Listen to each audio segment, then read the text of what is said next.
Hello and welcome to Catching Up with Council. I'm your host, Dan Monroe. My guest today, Ward 3 Councilman Kerry McCormack. Councilman, thank you so much for joining me today. So happy to be here with you. Awesome. You're in your third term right now. Actually started around 2016. Go back to the beginning and to now. How have you changed? What have you learned since then? Yeah.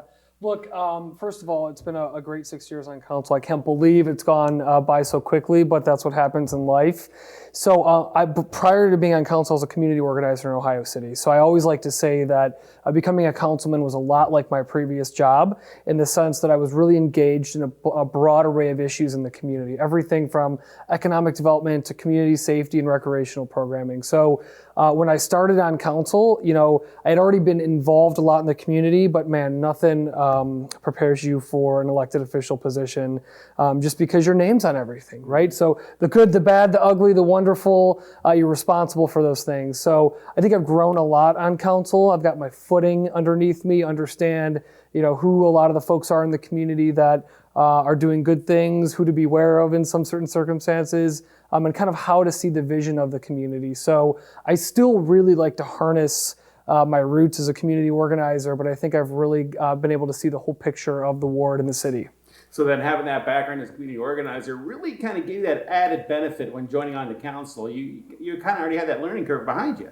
No doubt about it. And look, I grew, through my professional career, going to every single block club in the community every single month, hearing directly from folks. And I will tell you that to this day, my favorite part of my job is directly engaging with the community. That's where you're going to hear the real stuff, right? That's where you're going to hear directly from folks at their door, in those block clubs, what their concerns are. And I even push my residents. I was just at a block club down on West 73rd Street, and I got done kind of presenting my updates from the city, and no one had a question.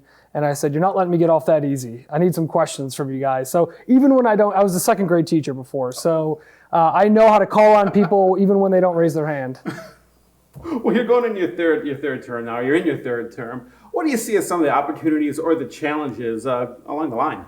Yeah, so what I'm really excited about is the public space within Ward 3 in the city of Cleveland. It is so important in our diverse community that we have access to high quality outdoor green space. So everything from the new Clark Field in Tremont, which is a $2.7 million brand new park going in Tremont.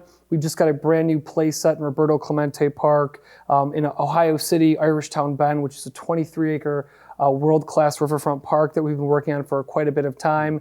And then really one of the keystone projects in our downtown neighborhood, which we have over 20,000 residents that live downtown, is our lakefront connector. So there is a ton going on in Ward 3, but what I'm so excited about are these really important public green spaces that everybody can utilize and enjoy. I think public green space, I've said it to each of the council people I've spoken with, it's so good for your mental health to get out there and have some fresh grass on you and just enjoy the fresh air and sunshine. There's no doubt about it. I mean, I fundamentally believe in high quality public green space. I used to teach English in Madrid, Spain, and one of the great things that Madrid has done really well is that high quality green space. They have a really dense community.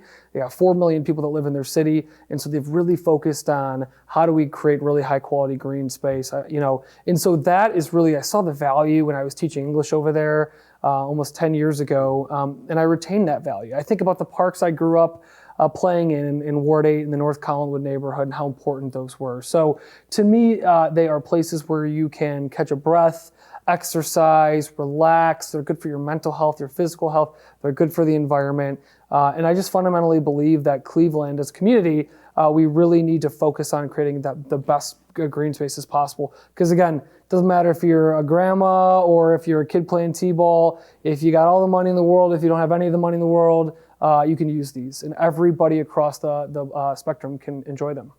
Now, I do want to zero in more on Ward 3 in a little bit, and including the parks. But first, you're part of the council leadership team with Council President Blaine Griffin, Councilwoman Jasmine Santana. What does that mean? What is your role in this? Yeah, sure. So the council leadership team, and every single council, every 4 years, they elect a council president. The council members do. So after all the council members are elected, they select a council president, and then the council president selects his or her leadership team. So we elected Council President Griffin. I almost said Kelly. Griffin this past term. so in January of this year. And then he asked me to be his majority leader. So it's kind of like a number two behind the council president. And then Councilman Santana is our majority whip. So essentially what we do is we work together as a team, and we are a diverse team. First Latina ever, first member of the LGBT community ever on the leadership team. So I'm proud that Council President Griffin really put together a really diverse team to tackle not only issues of the city, but also of making sure that the council's functioning properly. What I found a lot of my role in, so the council president is the face of council. He's out in the community. He's doing all those things, which we are as well. But I've really also helped to kind of settle out of the legislative agenda items, work with members, be it on paid family leave, be it on complete streets, be it on our work around lead. I support the council president to advance our policy and legislative agenda. Now, being on part of the leadership now, do other council members, especially some of the freshmen, come to you for guidance and advice or anything like that? Absolutely. And I remember just 6 years ago when I was that person too, as a freshman coming onto council. And not only do they come to us, we try to reach out to them too, to say, especially like, for example, during the budget. You know, the budget it's a big, complex document. So we would proactively reach out to them and say, what questions do you have? There's no shame in asking questions. That's why you were sent here by your folks. And I got to tell you, our freshman class, our new members are awesome. And the good news is that we don't really have to reach out to them because they are go-getters. They are on top of it. They're asking questions. They are putting their community first. So we've got a really great new class of council members in Cleveland. But we work very closely with them to make sure that they have the resources they need. All right, you are chairman of the Transportation and Mobility Committee. Talk about that committee. What is its role, and what are some of the issues that you're tackling with that committee? Yeah. So this is something that is near and dear to my heart. So I am very passionate about transportation and mobility. I actually wrote the Complete and Green Streets Ordinance that we just passed, helped write the Shared Mobility Device Ordinance, which brings us those bike shares and the scooters and things like that. To me, it's really important that we are looking at different ways to get around our city. So why the heck is that important? First of all, we know that there's a large percentage of Clevelanders that don't have a vehicle. We need to ensure that they have high quality transportation options, whether they're going to public square to play with their grandkids in the fountain, or they're going to work, or wherever they need to go, doctor's appointment. We need to continue to prioritize the need for access to high quality transportation. But a part of that is ensuring that the city is building infrastructure that supports bikes, wheelchairs, buses, these things as well. For far too long, we've only thought about our infrastructure, primarily thought about our infrastructure in the lens of a car. And that's problematic for the environment, that's problematic for issues of equity and things like that. So we're really trying to move the city to a place where we provide high quality options, regardless of your income or regardless of how you want to get around the city. You have those options. Cleveland is not quite where other cities are on this, so we really need to step that up. We know that when we prioritize different forms of transportation, it's good for the environment, which we see there's heat waves across the world right now. We know we have to take care of our environment. It's good for economic development and small business. Many studies that show how these increased transportation options support the economy. It's good for transportation equity, again, so for folks that either choose or don't have a vehicle. So there's a lot of reasons why really prioritizing different modes of transportation is important here in Cleveland. Second big bucket that our committee tackles is the airport. This is a really important component of our committee, and right now we're partnering with the mayor's administration and the community on the $2 billion master planning for the airport. We know the airport needs updates, and so we are focused very heavily on that plan to ensure that we have a first-class airport for the city of Cleveland. Well, you know, a lot of times a measure of a strong and powerful city is, what does their airport look like? Yeah. We have a great airport in Hopkins, but we can always make it better, right? No doubt about it. And look, we have better numbers than a lot of the cities around us, than Columbus, than Pittsburgh, than Indianapolis. So it's not that we don't have the passengers or riders that come in and out of the airport. In fact, before the pandemic, we hit over 10 million passengers. So we are building. Of course, the pandemic put a dent in that, as it did across the world, right? But I will tell you that in 2021, we had a better year in 2021 than we projected, and we are on the way this year to do the same thing. So folks are returning to our airport. I always say that I love our airport. It is easy to get through, it is simple, but yes, we need to ensure that it is run efficiently as possible, that it's high quality, and that it's really serving the customer base that we have here today. The city put out a master plan, which folks can check out online. and I'm sure we could mail you a copy of it if you're interested as well. But put out a whole master plan addressing the airport over a period of time to ensure that it is serving the modern day customer. Our airport was built many, many years ago. We got to update it to make sure it's really serving today's interests. Sounds like a really exciting committee that really It is. shapes the It's a lot of future fun. of our city. Yeah. I mean, it's so powerful. Well, now let's now zoom in. Let's now take a closer look at Ward 3. Talk about that. What are the neighborhoods that make up Ward 3? So I love Ward 3, and I'm sure every council member that comes in front of you says they have the best ward, but mine actually is the best ward. So no, look, we've got a really fascinating ward. So it is diverse in almost every metric you can look at. We've got the downtown neighborhood, we've got the Flats neighborhood, we've got the Ohio City neighborhood, we've got the Tremont neighborhood, and we have a part of the Stockyards Clark Fulton neighborhood as well. So I go from East 40th and Lakeside to West 81st and Camden down by Denison. It is a large ward, and I've got folks of all different backgrounds. So I have folks that are economically struggling. I have wealthy folks. I've got folks of all different backgrounds. I have all three sports teams in the Catholic Diocese and the Port of Cleveland.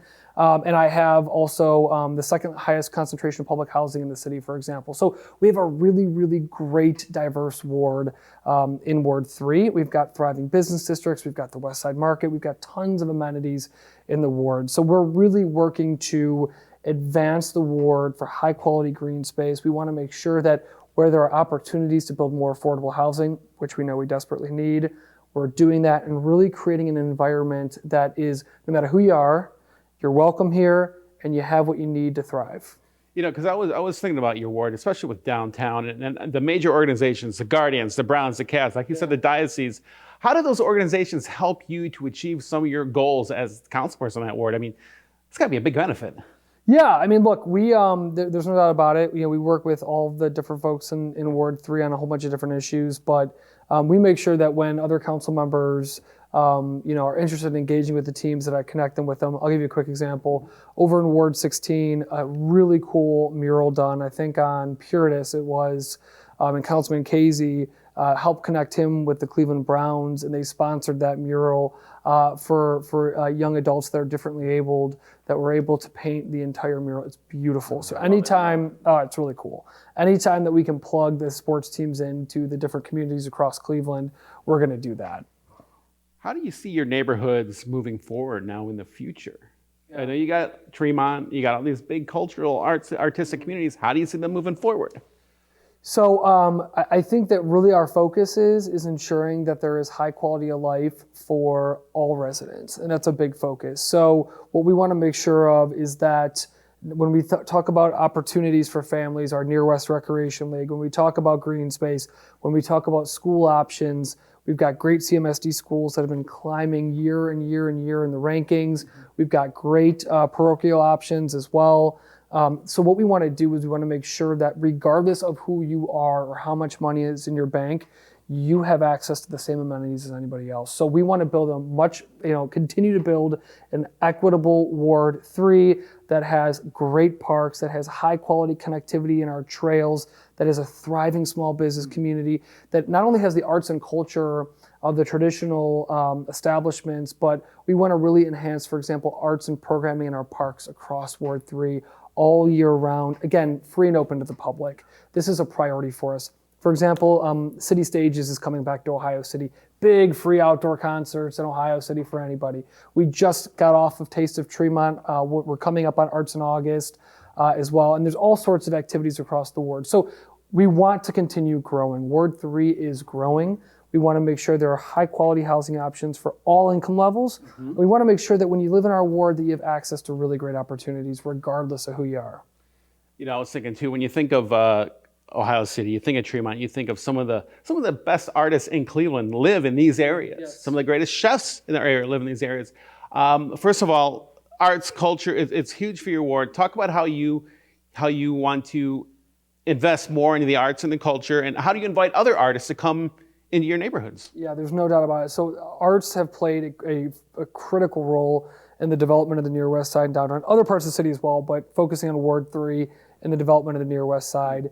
We see that in Tremont. Obviously, it is a neighborhood that is grown up with the arts involved in it, and we celebrate that all the time. Again, we're coming up on the Tremont Arts and Cultural Festival in a few weeks here. But we're also really looking to expand the art out into the community. So for example, the Transformer Station in Ohio City, which is a Cleveland Museum of Art satellite campus that does contemporary art. We are with the Front Triennial exhibition. It's across Cleveland, but it's one of the opening programs, and a lot of the art are on the near west side of Cleveland. So what I would characterize, we just had rainbow crosswalks painted in Ohio City around Church Avenue, next to the state of Ohio's first LGBTQ plus historic marker, which is right on 29th Street. We want to take those traditional arts and culture and flip them, turn them outward into the community and make them even more accessible to all of our residents. So that is one of the major goals of what we're working with our art community now. Support them, yes. We want to financially support our artists. We want to make sure that they're doing well. But how do we up the game and make them even more accessible to our community members? And whether that is front or whether that is public art, murals, whether that is in Tremont, downtown, stockyards, different places, we want to make sure that it is as accessible as possible. So let's look at it from our artists. Let's go now to our entrepreneurs. Yeah.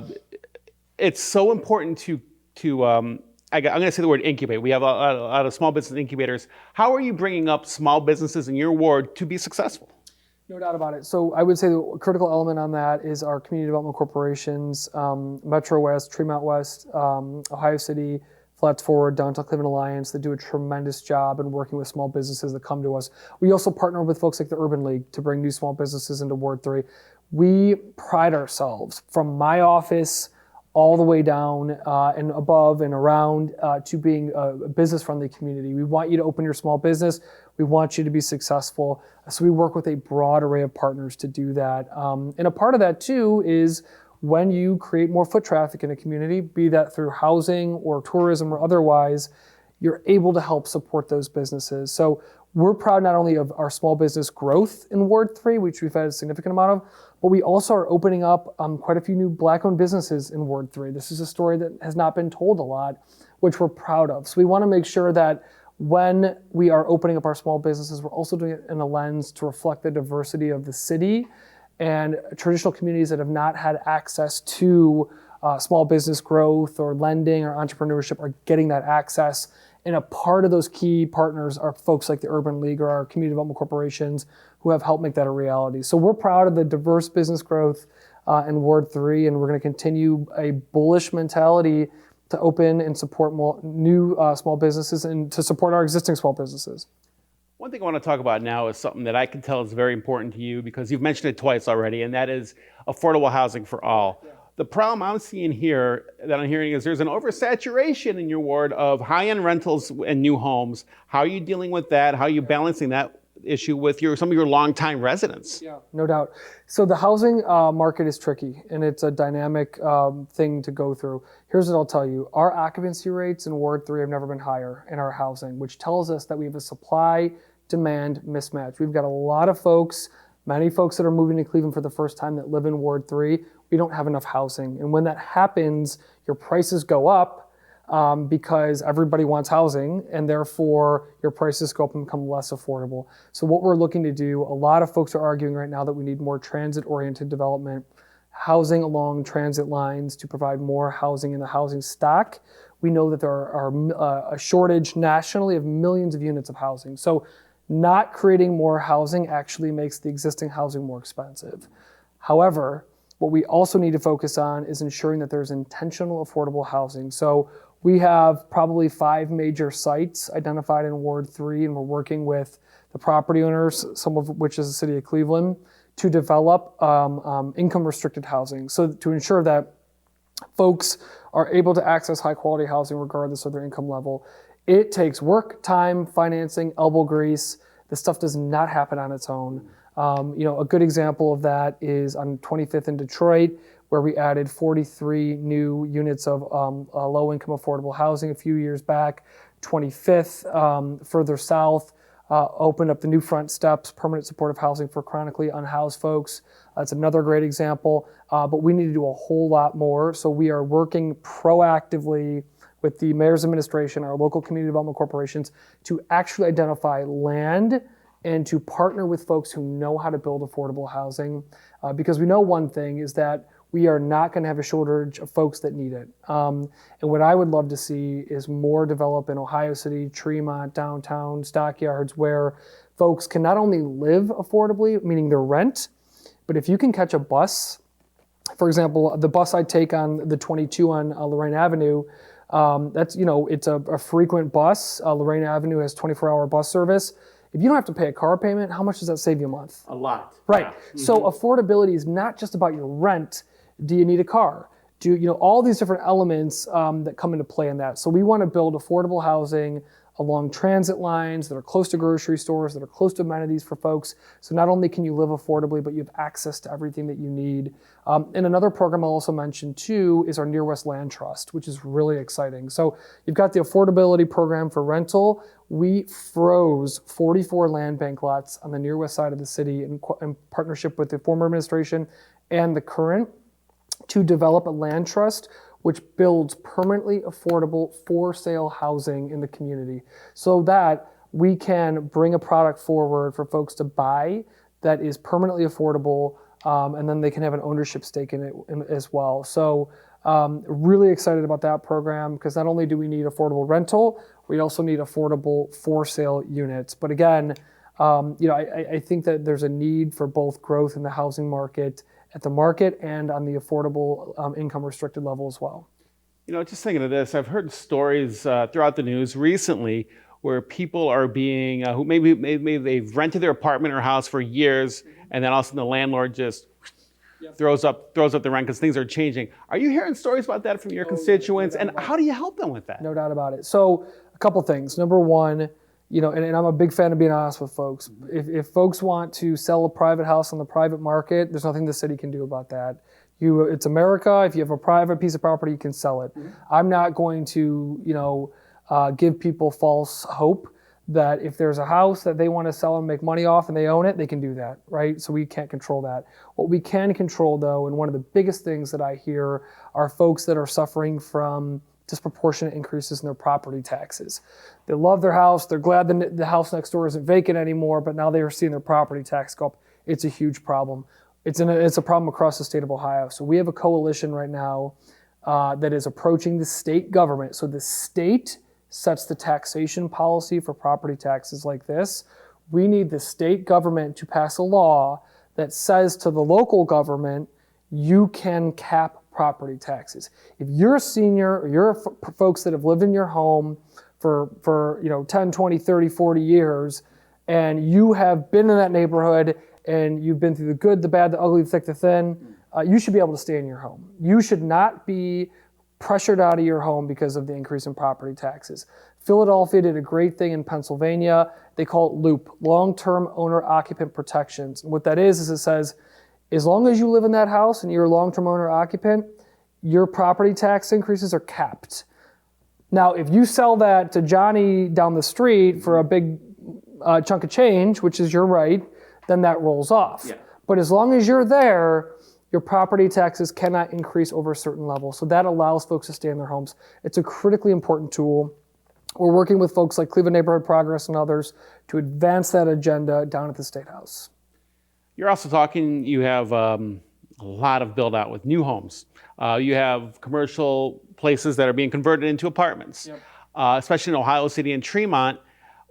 When does this end? Do you see an endpoint when, okay, we can't build anymore? When is this all built out? Do you see a time frame there? Yeah, I don't know is the short answer to that. But what I will tell you is that I believe the city of Cleveland is currently growing and will continue to grow. I don't think we are quite aware of that yet. But over the next 5, 10, 15, 20 years, I think we're going to grow as a city. Not only that, I think when you look at climate change and where, there's lack of water, there's fires, I think a lot of folks are going to start to move to the Great Lakes region over the next, let's say now to next 20, 30 years. So the city of Cleveland has to be smart about its housing policy so that as we grow, we're doing it equitably. What the heck does that mean? We need to make sure that we're proactively building more affordable housing units. We need to make sure that we are smart about our housing allocation. So when I told you we froze 44 land banks to reserve them for affordable housing, these are the types of things we need to do. We need to build housing along transit. So I think we need to be prepared for the future when it comes to housing so that there are affordable housing options. And we got to do that proactively. If we put our heads in the sand, we're going to wake up in 20 years, there's going to be nothing left. So that's why I'm really pushing these kind of proactive initiatives to ensure that we have permanent affordability. How important is Cleveland's lakefront to the growth of Cleveland? It's critical. It has been since the beginning time of the city, and it still is today.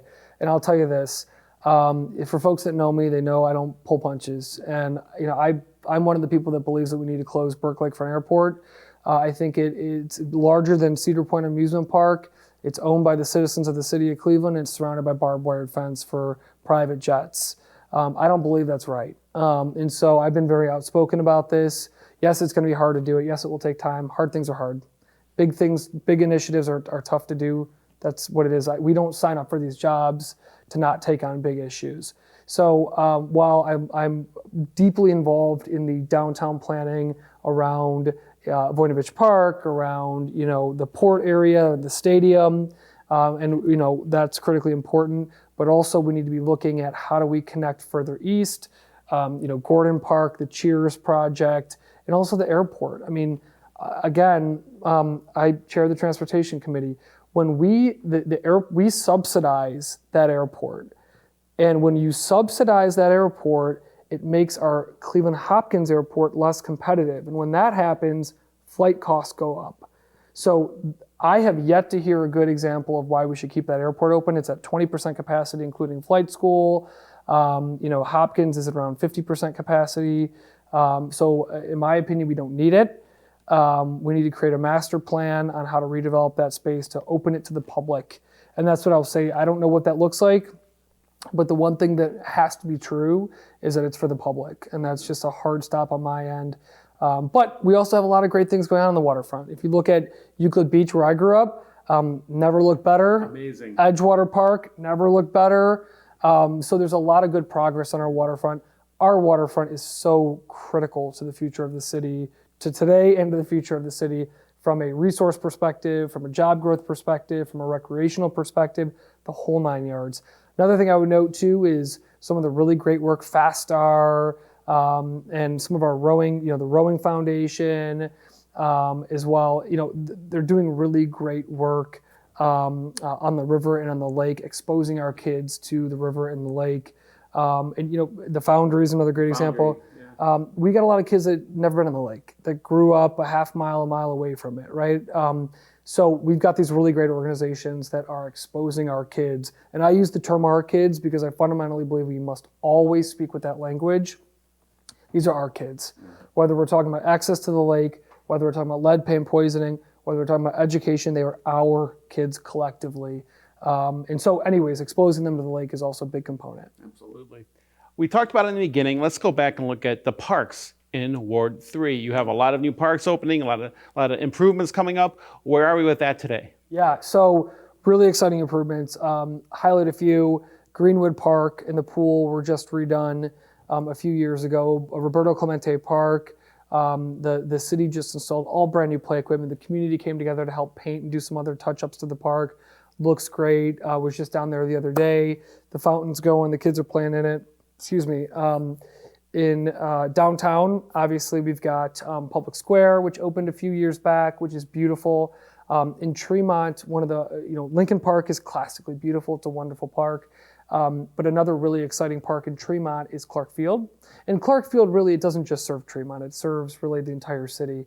But what's really cool about it is not only is there a $2.7 million brand new park being built there currently, it's connected to the towpath.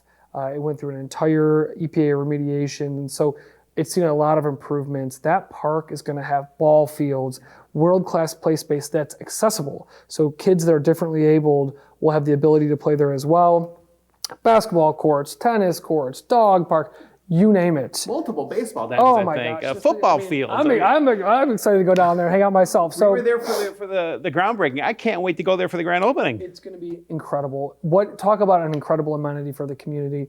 And again, connected to the towpath. So if you're a kid at Lakeview Estates, you can jump on your bike, catch the towpath when Irishtown Bend is done, and ride it safely all the way down to Clark Field without having to, a couple intersections with cars, that's it. You can do it safely. So these parks are so critical, but also connecting them to our kids and our families is so important. And I'm over the moon on this. I'll tell you one quick story. When I first became a councilman, I sat down with Bev Worm, who's the head of Friends of Clarkfield, at Civilization Coffee in Tremont. She looked me dead in the eyes and she said, "Councilman, I need you to get Clarkfield done before I die." And from that day on, and she's healthy and young, but from that day on, that sat with me. So when she spoke at that groundbreaking, it was so special. You had your orders. You I had my orders. I was like, if I do nothing else, I gotta get this done. You know what I think is great too is the towpath. When that all gets connected, I think you're inviting in new people who love to bicycle the towpath to visit new parts of Cleveland and learn something new they never knew before. And not in a car, which is Not so in a cool. car, but in a Which bike, is so yeah. cool, right? So joggers, folks with strollers, wheelchairs, bikes, everybody can use the towpath. And it's so cool because whether you're just doing a little short spin around Tremont or the lakefront, or if you want to take a bike at Edgewater Park and ride all the way down to Peninsula, you can do it. And it's beautiful, it's well kept, it has great views of the city and the different parts of the city. If anyone hasn't checked out the towpath, I'd really encourage you to do so. It's a really special green space in Cleveland. We even take it all the way down to Zor. See how it ends. You never know. Exactly. We've talked a lot today about different things facing your ward, and we've talked about some of the positives and the challenges, but lay out some of the various challenges that you see Ward 3 is facing right now. Yeah, so Ward 3 specifically, I would say income disparity is huge. I mean, and that's not just Ward 3, it's across the city and the country, quite frankly. That's a big issue. We're also looking at health outcomes as another big issue of disparity within Ward 3 in the city of Cleveland that is critically important, and I'm really excited about the new health director that's coming on at the city. He's a brilliant guy with a really important background on these issues as well. That's a big thing. So I think I would characterize this as the disparity is really important to tackle. I mean, it's not an easy thing to do overnight, but I would say that that's one of our biggest challenges. Crime during the pandemic across the country increased. So I mean, obviously that's something we always keep our eye on. To ensure that our neighborhoods remain safe places to be, again, no matter who you are. So I would say that, I mean, affordable housing is big. Yeah. And we talked a lot about that today, but access to high quality, and that's another important, high quality affordable housing. Because if you can find affordable housing, but it's got lead paint contamination, or it doesn't have proper utilities, and that's not high quality, folks aren't living in a decent environment. So that's another really important element. So we've got a lot of really wonderful things going on, and we have our challenges. But that's why, as a community, we stay organized. We work together to fight them. And I know you and everyone on council is committed to making homes lead safe. Yes. Yeah, so this is one of the major initiatives that I've taken on with my colleagues on council and the community members as well. We have over 500 people that are working with us in the lead safe effort. But we passed in 2020, I believe, sweeping legislation to reform the way the city operates to ensure that our homes are lead safe. We've also raised over $115 million for the Lead Safe initiative. Council just allocated $17 million towards that. So why the heck is this important? We know that lead paint poisoning is a health and environmental problem with a housing solution. So our kids and our babies that live and are exposed in homes that have chipped or dust with a lead in it, when they ingest that can cause permanent damage to their body and brains. So think about this. This is our kids and our babies that are being permanently poisoned by lead in their blood and their bodies. If that doesn't make you angry, nothing is going to. Yeah. So taking on this issue, it wasn't just important to pass legislation. We could have passed legislation and said, oh, look, we did something, check, tweet, we're good. No, we said, and I really credit Council President Griffin on this, who's my partner in this, and so much of this legislative work. Councilwoman Maurer from the outside, now in the inside of council, really worked on this issue. But it was to say that we're not only just gonna pass legislation, we need to create a structure to implement this, we gotta raise the money to do it. And thankfully, whether it is the foundations, the Cleveland Clinic, the state of Ohio, the county, others have come together to raise that $115 million so that we can make homes lead safe in Cleveland, and then our babies and our children can grow up, not be poisoned by lead, and grow into their God-given potential. This is critically important. You and I, we're old men, right? But the babies and the children are the next generation coming up that will be the future of our city. We're going to turn over the keys to them. And here you go. 100%. We got to make sure that they're healthy, happy, and ready to thrive. Absolutely. You know, let's wrap it up here. How do you stay connected with your constituents, and how can they get in touch with you? Absolutely. So you're always welcome to reach out to our office. If you don't get me, you'll get Katie. If Katie's on the line, you'll get our answer machine. We'll call you back. 216-664-2691. You're always free to email me, first initial, last name, KMCCORMACK @clevelandcitycouncil.org. But we're also, I do my rounds through the block clubs. We do community meetings. Our community development organizations hold meetings. I also meet with groups of residents. So when folks reach out to me on an issue, so really whatever is the best way for a resident to engage. Some don't want to talk to me. They want to write an email. Sure. Some want to hear my voice. Some want to tweet. Some say, come to my next block club. It depends on the resident, but we're always open for all of that. I can understand that, not wanting to talk in person, because I think some people could be a little nervous calling hey, they don't want to hear about my problems. Maybe my problem is not something for council, but you never know until you ask, right? Well, everyone has a different, some folks that are maybe on the younger end, they don't want to talk to anybody on the phone, right? They want to text or tweet or email. And then I have other folks that say, no, I want to hear your voice. Right. So, okay, let's just say for me, let's say I'm brand new to downtown, brand new to Ohio City, Tremont, your ward, Ward 3. What are some of the hidden gems that I should know about that even people watching at home should know about? They might not even know. Yeah. Ooh, man, do we have another hour? All right, look, there's obvious stuff that you got to do. I mean, this is not Ward 3, but you got to hit Edgewater Park. You got to hit the towpath. You got to hit the West Side Market.